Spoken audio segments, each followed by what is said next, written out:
That hit the flippin' spot.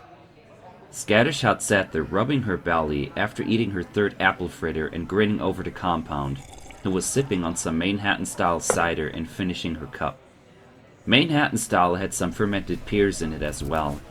I wiped my mouth from eating some Appaloosan stew and giggled at them. Huh. What a feast. I feel ready for anything.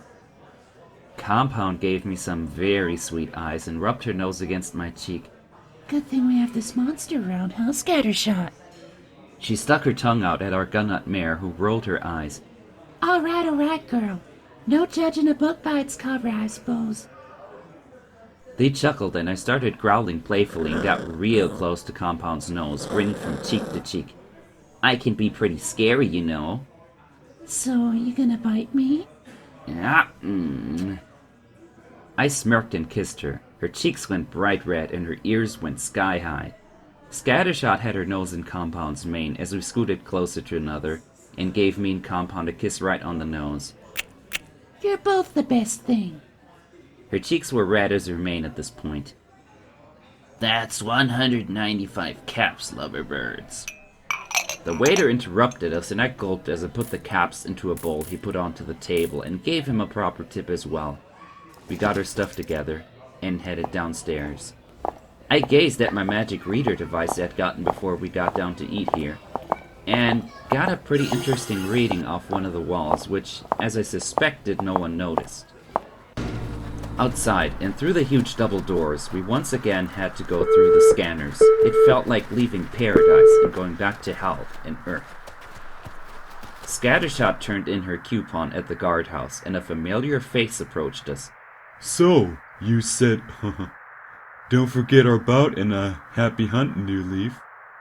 Radiant Armor, the guy from earlier, gave Scattershot her shells, and without much fuss, we were on our way. Back down the highway and into downtown Manhattan. We paid close attention to her surroundings. Being up here did feel very exposed in a bad way, and gave you the feel when someone might be watching you. After a few minutes, I pointed to a rather tall building which was just within hopping distance of the highway, but a peek down did confirm you'd break a few hooves and more if you'd miss. There was a sizable balcony to leap onto, but to ensure all went smoothly... Right, best not look down, huh? Scattershot muttered to herself, and then, with a moment's pause, she charged for the ledge of the highway, and with a mighty hop, skip, and a jump, she made it onto the other side. I teleported over with a blink of my horn, then it was Compound's turn. Compound carefully looked down, and with little hesitation, she made the jump, grabbing onto one of my fronts as I held it out. But just as she did, I heard a small popping, and almost immediately saw blood coming from one of her hinds. God damn it! With a tug from both me and Scattershot, we pulled her into the building and looked at her wound. That's one heck of a start. She panted, looking at me, but it was only a single bullet, and judging by the two wounds, it must have been a clear shot through. I gave her one of the healing potions from my bag. We got this, Compound, don't worry. I grinned and smiled at her, while I did my best to nurse. Let's keep moving. We don't want to sit duck out here. Inside of this apartment building, we made our way down via a staircase which seemed functional at least. It was dusty, rather dark, and especially abandoned ages ago. We had to kinda gamble. If we'd stay and loot the place, we'd risk being found. Or we could move on and run into an ambush. We can fight them in here with little effort. I looked at the girls, and Scattershot loaded her shotgun with an affirmative smile. I took a closer look at the floor we were on. A regular place ponies used to live in, remains of a kitchen, a sink with a cupboard. Nothing. A room further, broken parts of a small bed. A family with a foal, if I had to guess. Still no sounds of anyone entering this place. We had no clue where he got shot from. Compound went towards the ruckus of a bathroom, and Scattershot waited at the door in case we'd get ambushed. I grabbed various parts in the foal's room with my telekinesis. The ceiling lamp, bed parts, drawers, a rug on the floor, a small cardboard box underneath. With a wide grin, I dumped its contents into my saddlebag and moved on, checking on Compound, who found A small glass cup that looked ages old, but with proper cleaning, it could be good as new. A few more moments of trotting about through rubble from the past, we decided to move to the ground floor of the building and peek to a wide open front door, just at the end of the staircase. I snuck downstairs and carefully looked outside. A park area, or well, what was a park area, across the street. Burnt trees, more rubble and dirt. And ponies, armed. I counted a total of 6 ponies, 3 with rifles going by my judgment of guns. One had a long one with a scope, another had an energy weapon. The last pony, a unicorn, who had barely anything on him. I waved at my 2 sweethearts and we retreated up a floor. I got a magical shield up and was ready to fry anything that came through that stairway. They're in here! Ransack and search everything! Kill them all! I heard a deep masculine voice and hoofsteps. Some went further to explore the ground area, I presume.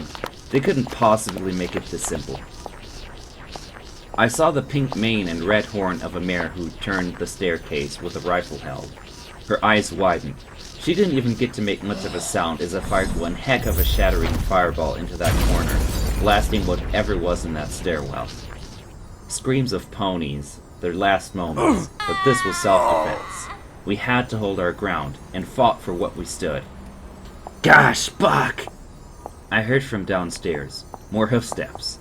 Scattershot charged past me, unloading 2 rounds of lead in very audible sounds like it hit something living.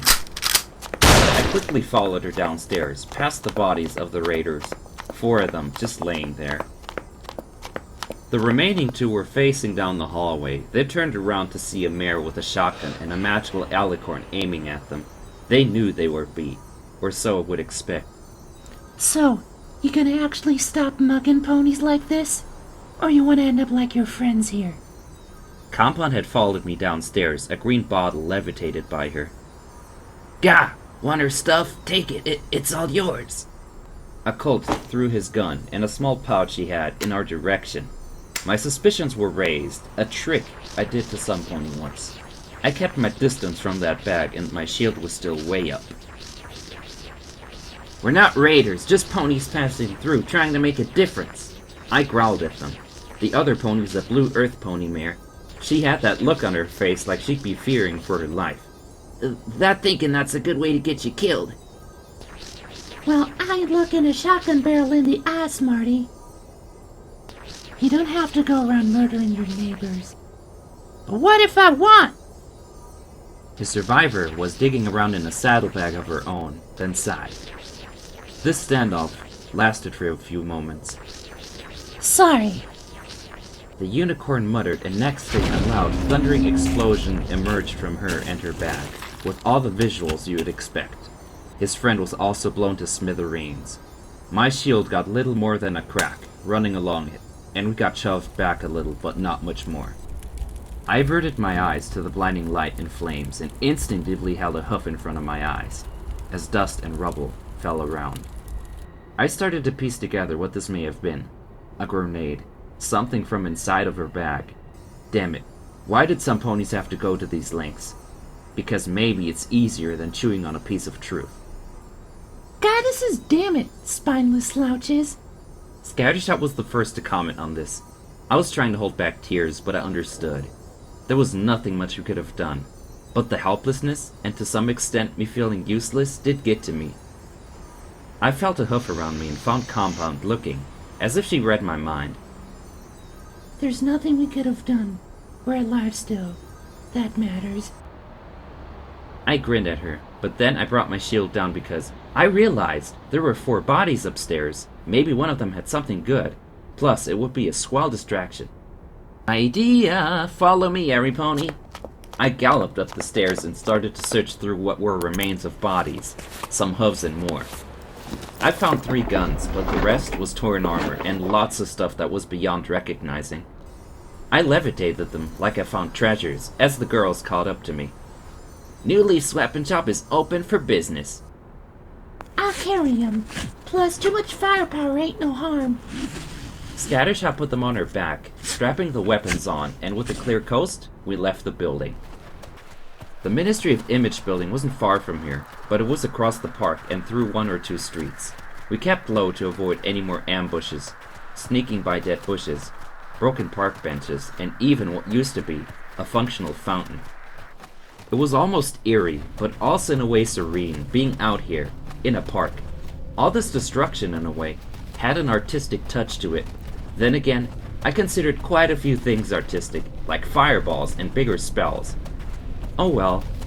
It was fitting that this park was completely deserted. Pretty sure the raiders we dealt with owned the place. But getting them into a building did massively tip the fight in our favor. I almost felt like singing at this point. Just makes you wonder what all of this was like, before the bombs fell. Well, it was vibrant and green, many ponies, and a great place to see creativity and lots of tourists. I told the Phillies a little bit about what Manhattan used to be, the culture, the musicals, artists, fashionistas. I can't even imagine what a musical was like, but I'd love to see one. I got a wild and very firm nod from Scattershot. Uh-huh. It's like a throwback and all. And well, probably not worrying about getting through the day, My mind went to places, like what I'd sing right now, and music was something that always oozed through me like blood, and I very much had an idea right about now. Soon we left the park, and picked down 2 streets. I could already see the building in the distance. What would we find? That's it, over there, just a few more blocks. Oh boy, let's see what's up with that hidden army and all. But we also gotta keep our eyes peeled for bad stuff. Uh-huh. It was almost too quiet as we went closer. No other ponies, griffins, or any sign of life. Usually either meant the coast was clear or that there was bigger monsters around. The entrance to the Ministry building looked just as ravaged as the other buildings, but there were still a few notable signs just out the front and even 3 diamonds of a cutie mark. Looked like it was engraved onto the ground here. We had to be careful. All Ministry buildings had one thing in common, especially after the war, in the fact that they were well guarded. There's a reason most of them have loot from over 200 years ago, and why ponies tell you to keep away. Windows were shattered, a few bullet holes here and there. The entry doors were 2 big slide doors. Yeah! Scattershot slid one of them open, allowing us to get into a spacious reception area. I heard some distant growling and trotting as I looked around. I raised a hoof to my mouth, signaling the others to be quiet. Steadily and slowly, we trotted over to the receptionist's desk. Pretty sure they wouldn't have anything about a super secret army here, but we would find out about where anything sciencey was, or about some important office in here. Besides this desk, there were 2 stairwells and 2 hallways on each side in perfect symmetry, leading here, and 2 broken elevators. But behind the desk was lots of rubble, ruined furniture, and a monitor that seemed way past its warranty date. A broken desk lamp. I had to take a closer look, but I had this hunch if I tried turning that monitor on, we'd get swarmed by ghouls. I pulled out a drawer with utmost care to reveal a few envelopes, empty ones, some business cards, nothing anything could do for us. Compound was looking around the lobby itself for signs of sorts. Nothing but red herrings. Scattershot looked at me until I noticed one more thing. Under the desk, a trash can. These were gold mines for information. Ponies threw lots of stuff away that wasn't meant for another pair of eyes. I dumped everything onto the ground. A bunch of paper, 2 crumpled cardboard boxes, and a few letters. I instantly got them together. There were sizable odds some of this was old traffic or spam directed for certain departments. As an old saying goes, you can learn a lot about a business by looking at the contents of their trash can. As I got to scanning stuff, I started to hear galloping and louder growling. Celestia, damn it, get ready! Compound bolted over and my head popped up just in time to see 2 dark blue coated ghouls charging at us from one of the hallways. Take this! She tossed an innocent-looking blue flask into the hallway, which, upon breaking, cast the whole hallway in a barrier of brightly burning flames. Ghouls, being mindless creatures, charged smack into the fire, catching some in the process. Burn, baby, burn! I smirked and shot a stream of searing flames in the same general direction. But before long, I heard more growling from the stairs and down the other hallway. The two burning ghouls quickly dropped in a true self-barbecue fashion, while I turned my attention to the stairwells. I got the other corridor. Scattershot looked at me before turning towards that corridor. I paid little attention to the ghouls there. I trusted we'd get out of this. Our faith in another, our strong bond, a bunch of ghouls would never be the end of it. What started out as two turned into quite a few, pouring down from the stairs and hallways. Lightning bolt after lightning bolt, I fried them as they came down the stairwell, dropping them immediately, and checking if my two sweetheart mares were doing well. They looked darn adorable when they were fierce like this. Oh well. I was grinning but also sweating a little bit, like a good warm-up, just with a lot more on the line. After what felt like a dozen of them, things calmed down. It got quiet again. Almost too quiet. I went over to Compound, who used a few flasks from her belt, and Scattershot came over as she was reloading her gun. You two alright? I looked from one to another, and Scattershot grinned widely. Aw, you worried? Don't worry, I ain't biting the bullet yet. Compound nodded in agreement. Yep, I wouldn't be here without you, Majesty. She chuckled and I held her close. Without them, this would be quite a lot more exhausting and lonely. Which, well, makes this into a cycle of depression in a way. With no threat of an immediate attack, I got the trash from the desk together, looked at anything that could look like a headline. A department designation or something. Right, time to be Secretary of the Ministry. We looked through the pile together, see if we found something. Some were digging past armor advertisements and newspapers, got me to some letters. Some for the secretary, and one particular for a scientific monthly meeting. I squealed loudly, and the two mayors gathered around me. Newest advancements, demonstration in the basement 2F next Thursday. I read aloud and nodded, feeling like a detective on the chase. Without much delay, we descended 2 floors into the dark building, lighting our way with lights from mine and Compound's horn, past skeletons from 2 centuries ago, and found ourselves in an opening to a round but surprisingly large room, filled with vats of ghouls, in pink glowing liquid. Almost immediately, a bunch of bright lights turned on. Hello there.